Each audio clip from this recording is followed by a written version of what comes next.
I'll ask you that question. Well, let me just get the experts in. I don't want to in any way impress upon the viewer my own opinion. Mr. Mitra, how do you respond to Mr. Sudhindra Kulkarni? Look, this is tired, old, non-alignment jargon that I have very little time for, and I really don't want to respond to it.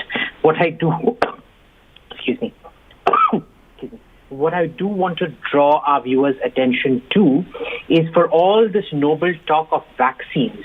Just a few hours earlier in the WTO, the US, the UK, and the EU have vetoed intellectual property rights for developing countries for the vaccine, for the COVID vaccine that they've developed.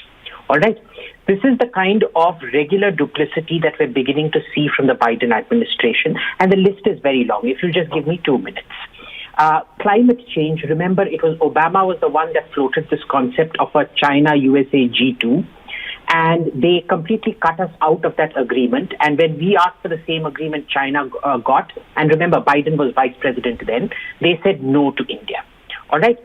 Chinese expansionism, let's not forget how they've dealt with expansionism in general. They've cut off F-35 supplies to the Emiratis, to the UAE, and they've unlisted the Houthis as terrorist organizations for the Saudis.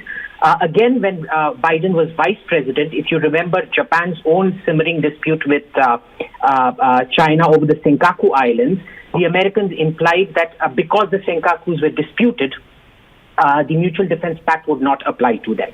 Finally, with rare earths, it's very, very important we understand that to overcome China's, predatory pricing on rare earths. Note, China does not have a monopoly on rare earths. China does, however, have a near monopoly on rare earth production. Why? Because it's priced everybody out of the market. That requires action at the WTO, and we're not seeing any American action on that. Just a few days back, if you recollect, the U.S. Embassy in Delhi put out a tweet basically promoting a noxious anti-government degrade propagandist as well, winning some third-rate award. Now, if you combine all of these together, I would say that, be very, very careful. I don't think the Biden administration is somebody to trust on this. As for this non-aligned jargon, I have absolutely nothing to say. I'm sure we can work out with the Australians and with the Japanese on this.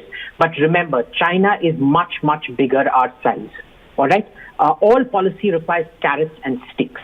If you think it's only carrots that's going to bring the rabbit to the table, it isn't. You need to have sticks, and individually, India is not big enough to contain China. You need friends and allies to contain China. The big question mark is the Biden administration, which Biden is personally, through his son, in some ways compromised China.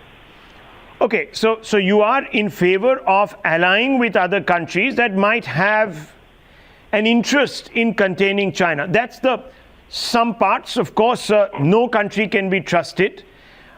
Even Japan, one could say, can't be trusted, and neither can Australia. Of course, one understands that, and perhaps India, tomorrow, if push comes to shove, will not go along with all the objectives that has been espoused. But yes, there is strength in numbers, and today, specifically, China is trying very hard to dominate what it considers is its own backyard. And India is suffering. We've seen that, viewers. So there is strength in numbers, at least that much we've been able to establish, because if we were to go by what Sudhindra